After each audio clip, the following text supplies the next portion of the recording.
Grade 7 English class. This class is brought to you by Addis Ababa City's Government Education Bureau in collaboration with Addis Media Network. I'm Miss Marcel bringing you this lesson, and today's topic is contextual vocabulary. But before we talk about contextual vocabulary, let us go back to the previous lesson and talk about what we discussed. Last time our topic was gerunds. What is a gerund? How can we make a gerund? And what are the uses of a gerund? These were some of the topics that we discussed about last time. The main points that we saw were the first use of a gerund is that we use it as a noun, and the second use was we use it as an object. Finally, we saw that we use it as a subject complement. But before we discussed about that, we defined what a gerund is.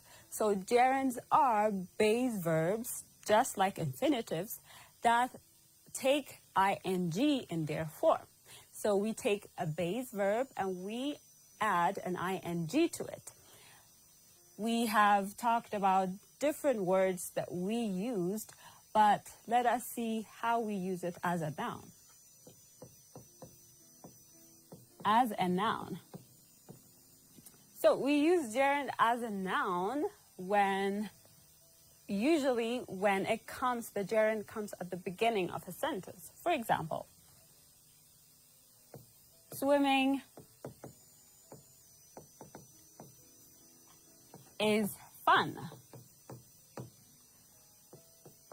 So this is one example we gave last time as well. Swimming is fun. So if you see here, we have the verb or the word swim, the base verb swim. And then we have added ing to it, so it has become a gerund. So swimming is fun. So if you see here, the gerund, it came at the beginning of the sentence. And that's why we use it as a noun here. Another example, running is good for health. Running is good for health. Again, another example where we have the base verb. By adding ing to it, we make it a gerund. And it comes at the beginning of the sentence, and it is what? Functioning as a noun here. The second way that we saw was as an object. As an object. So we could use gerund as an object. Let's see a few examples. They enjoy playing football. He loves eating foods. She likes reading books. Again, here, if you see, we have reading, we have eating, and we have what? Playing. So all of these are what? Shown as an object. Here we have used the gerunds. They are called gerunds. We have used them as what? Objects. Then the first one, the gerunds used to come at the beginning. Most of the time, they came as the subject of the sentence. But in this case, they are as objects. The last part that we saw was, the third one is as a subject complement. As a subject complement. So just like the first one, when we said when they come as a noun, we usually find them at the beginning of a sentence. This also has a telltale. When we use it as a subject complement, they have a telltale, which is they usually come before, the gerunds come before the verb to be is. Let's see an example.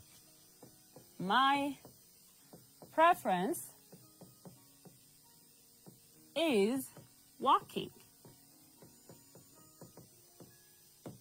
If you see here, it came before the verb to be is, or the auxiliary verb. Okay, another one. Her favorite hobby is reading, or painting, or running. It could be anything, but those are not what? Tense forms. They are gerunds. So don't be confused. Last time we talked about don't be confused with tense forms and gerunds. Gerunds are used, or they usually show noun forms, while tense forms with ing, they show the action or verbs. So here we use it as a subject complement. My preference is walking. If you see here, we have a telltale. Her favorite hobby is reading. Again, a telltale. So these are the things that we discussed about last time about gerunds. And I hope you have done a few other exercises to practice on them. Today's topic, on the other hand, is contextual vocabulary.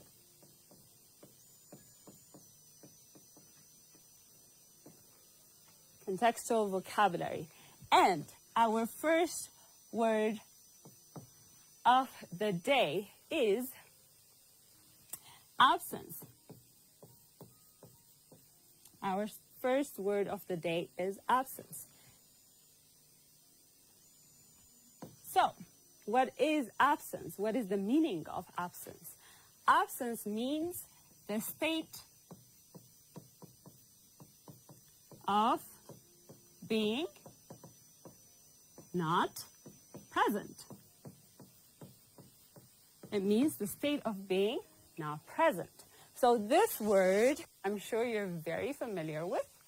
For those of you who are not familiar with, it means the state of being not present.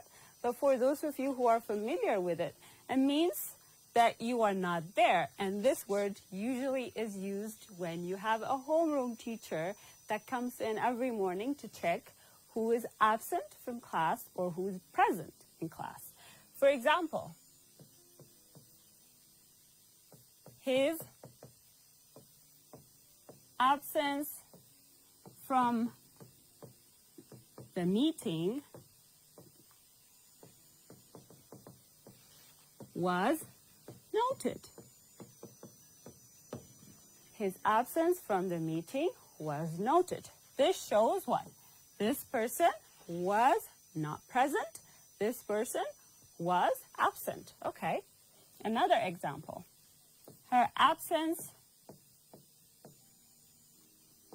affected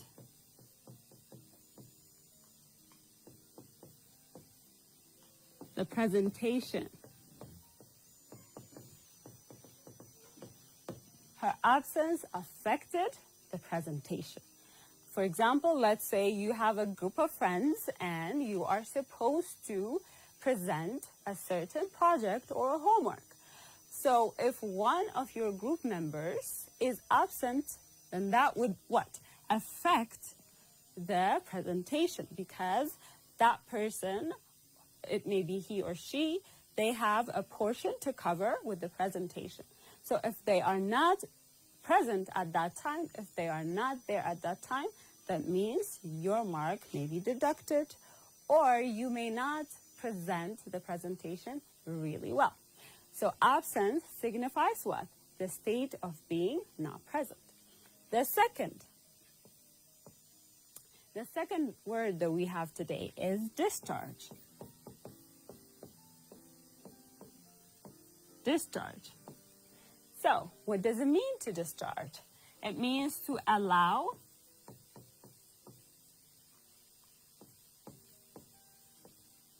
someone to leave, semicolon, or to release.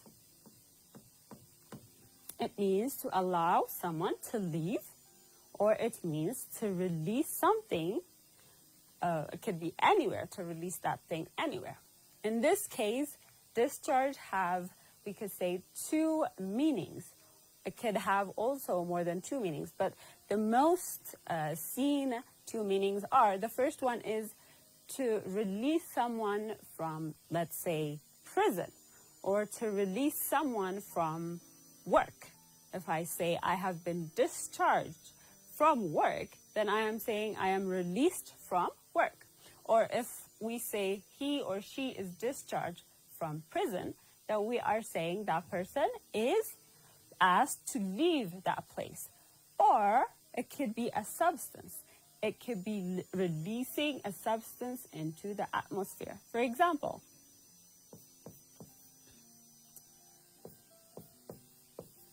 the company discharged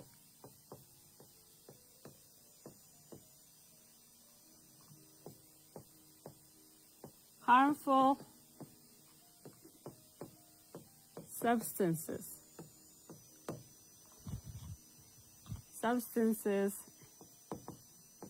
into the atmosphere. Into the atmosphere or into the air. So we are saying this company or this factory, there are different kinds of companies or factories that produce different materials. It could be a plastic company, it could be any kind of factory or company, but if they release materials or substances into the atmosphere, most of the time it is not good for our health. Another example.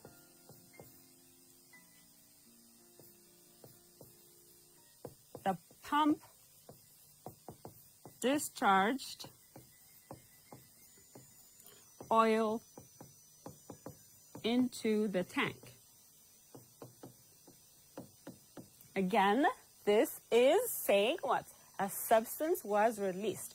Why are we following these sorts of examples? Because it is related to our topic, or it's related to the passage. Okay, the third word that we're going to see today is emit poisonous.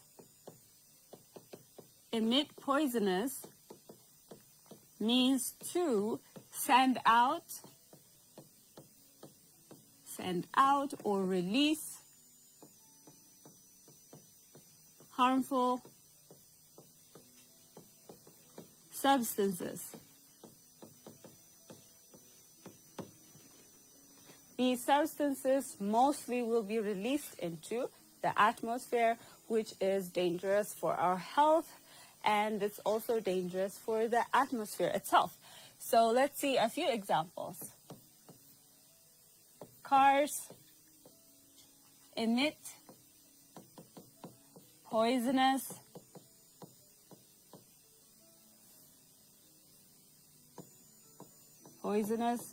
fumes. So this is what? This is one poisonous substance released into the atmosphere because of cars. Another example is the factory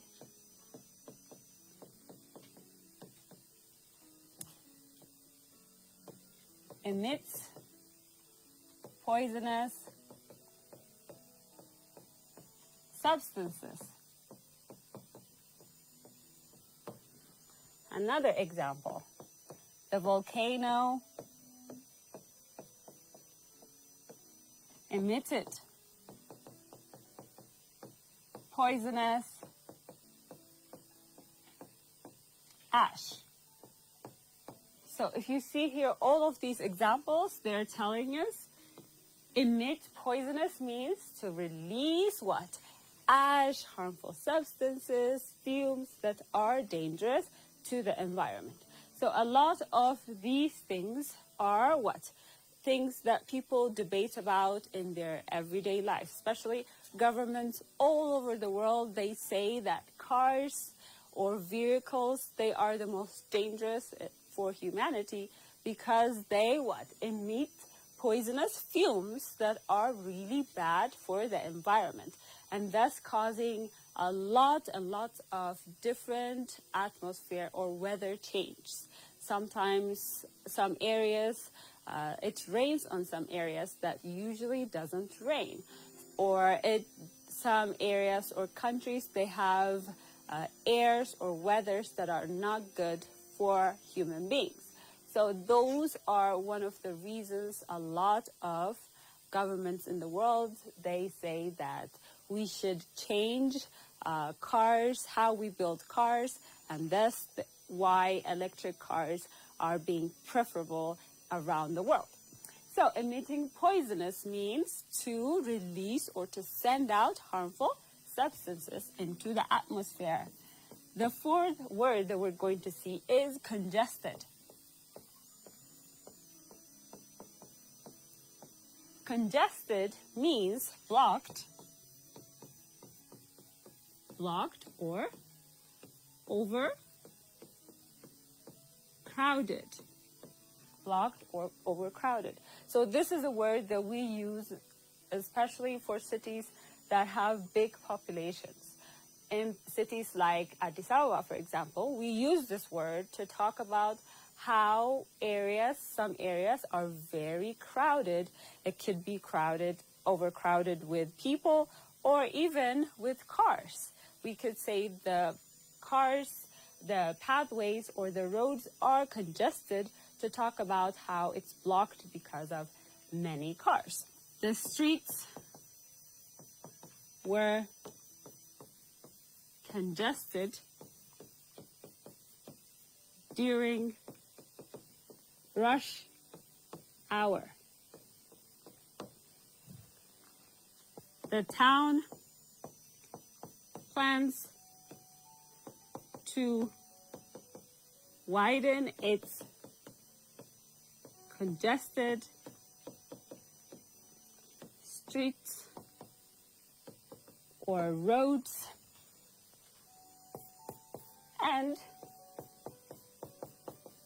after all, life in our congested city is stressful. So, if you see here, all of these are using the word congested, right? Using the word congested. And they're showing us the streets are crowded. The town plans to widen its congested streets or roads. So governments or towns or coordinators or city planners, they like to do what?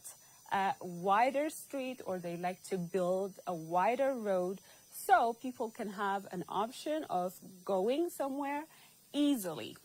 Another one, again, after all, life in our congested city is stressful. Of course, it will be stressful, and it is for some people, especially people who are not used to the city life. It could become stressful for them to find places that are congested, crowded, overcrowded, or blocked.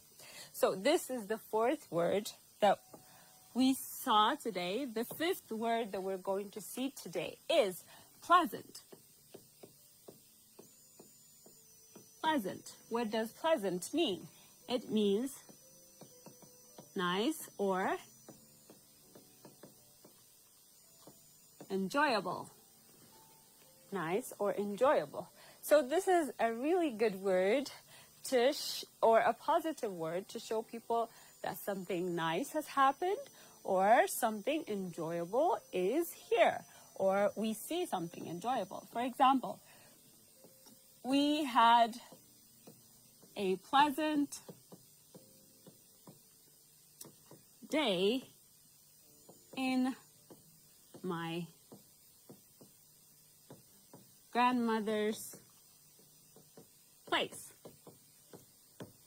So, you see here, we're saying we had a great time visiting my grandmother. Another example. They had a pleasant afternoon Again, something nice, something enjoyable. It was a pleasant dinner. It was a pleasant dinner. Again, showing something to be nice or something enjoyable. So when we say pleasant, it is one word that is similar to nice. So instead of saying nice, you could just say it was very pleasant. Okay, the sixth word that we're going to see is available. Available. It is ready for use. For use. Or to be had. So if we say something is available, we are saying it is what? Ready for use, or it is ready to be had. For example,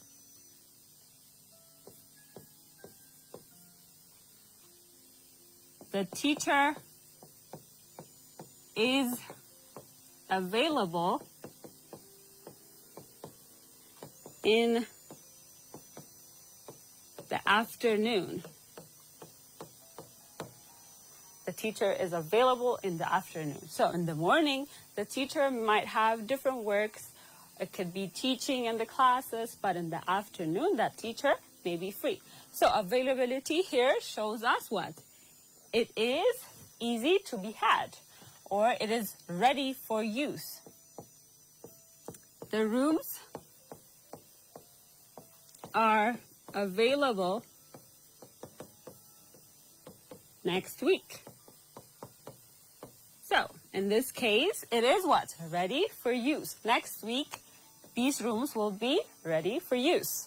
And information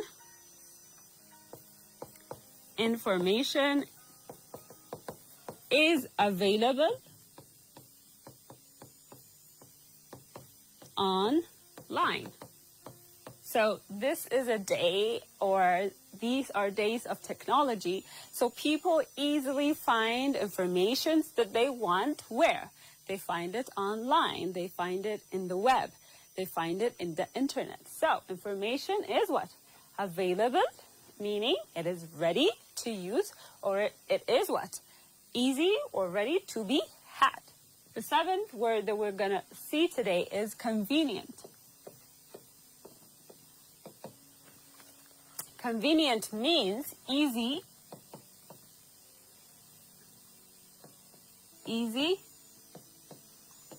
to use, or helpful.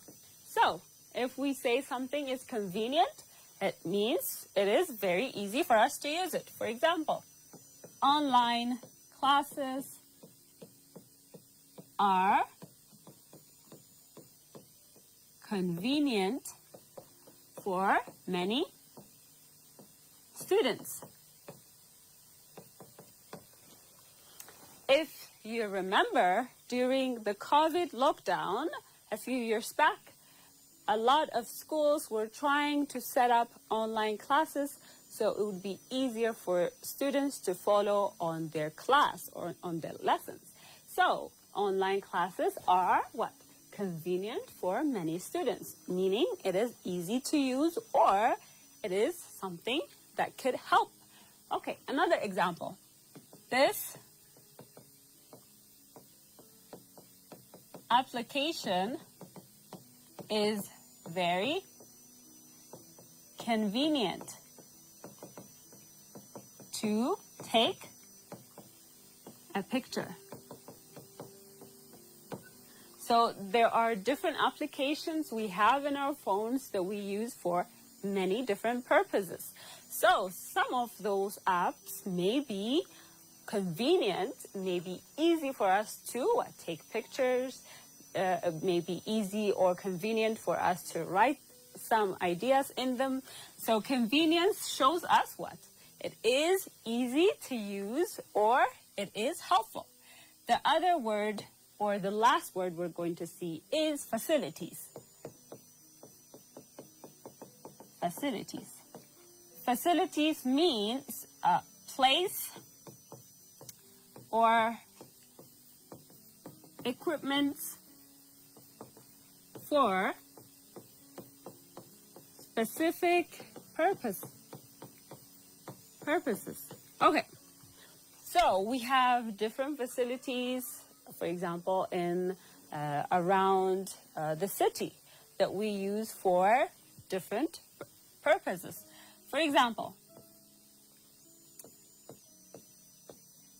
the school has many facilities. The school has many facilities. The gym, again.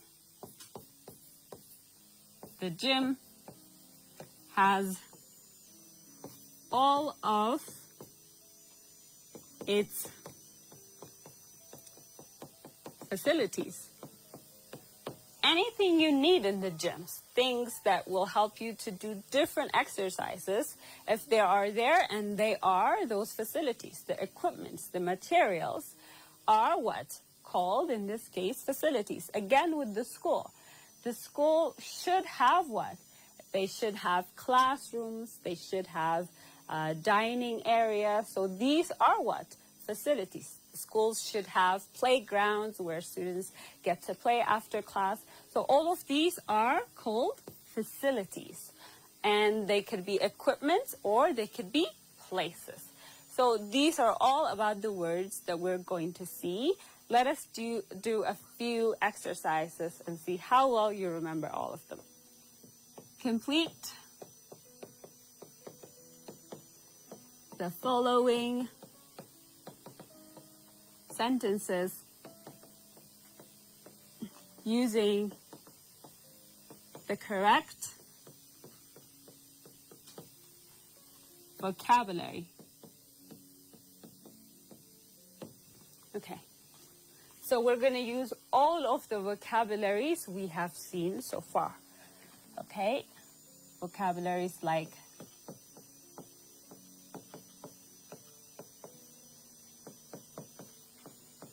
absence, available, discharge, emit, poisonous, convenient,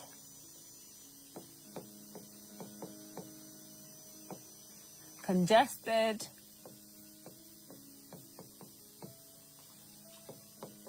facilities, and pleasant.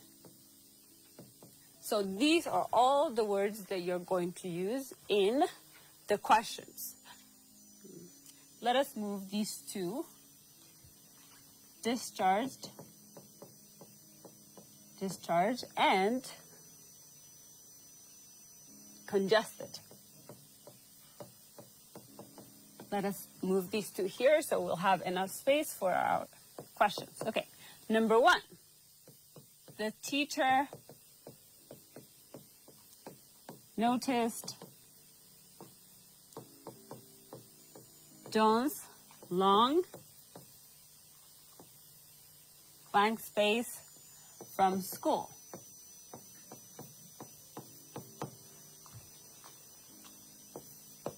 The airport is blank space with travelers. Number three, it was a blank day with sunshine and cool breeze. Number four, pollutants were dash into the air. Number five, old cars can blank fumes that harm the environment. Number 6,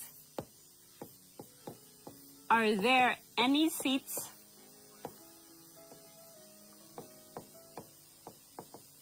blank? The gym has new fitness blank. And number 8, it is more blank to take the bus near my house. So these are all exercises for all the words that we saw.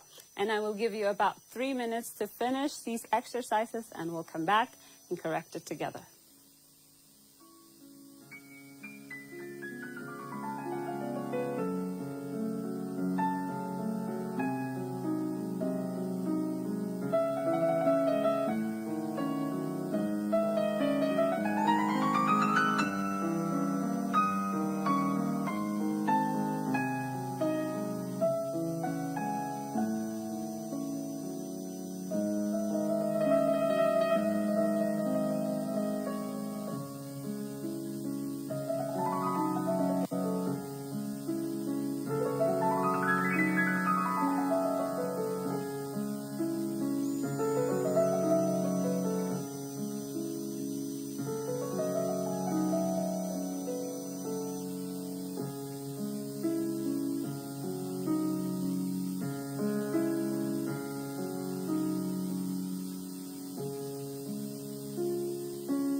Okay, so I'm sure all of you did and tried your best to complete these exercises. Let us see it together. The first one, the teacher noticed John's long blank space from school. What do you think it is? The answer is long absence. Absence from school. So this person hasn't been in school for a long time, and thus the teacher noticed this. Number 2, the airport is with travelers. If we're talking about here is what? Congested. The airport is congested, meaning overcrowded or blocked with travelers. Number 3, it was a dash day with sunshine and cool breeze. So having a sunshine and a cool breeze is something that everyone would like to have. So it is what? It means a pleasant day. Okay, number 4, pollutants were released. It could be either emit poison or discharge. But in this case, it is what? Discharged, released, to release something. So pollutants were discharged into the air. Okay, number 5, old cars can what? Emit poisonous fumes that harm the environment. Number 6, it is a question and it begins with, are there any seats? What? Things that we could have is what? Or to be had is available. Are there any seats available? Is the answer. Number 7, the gym has new fitness facilities. We have talked about facilities and we have given examples with gyms. So, new fitness facilities. And the last one, it is more dash to take the bus near my house. It is more what? Convenient to take the bus near my house. Convenient to take the bus near my house, meaning it is easier for me to do this activity. So these are all about the vocabularies that we have seen today, and I'm sure all of you have gained lots of ideas from these vocabularies, and you will be using them as always in a lot of things that you do when you are practicing English and language. And thank you all for joining us for this class, and I hope to see you all next time. Have a good time.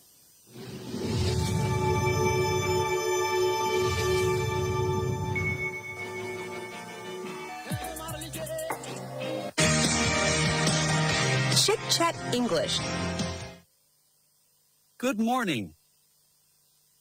Good morning.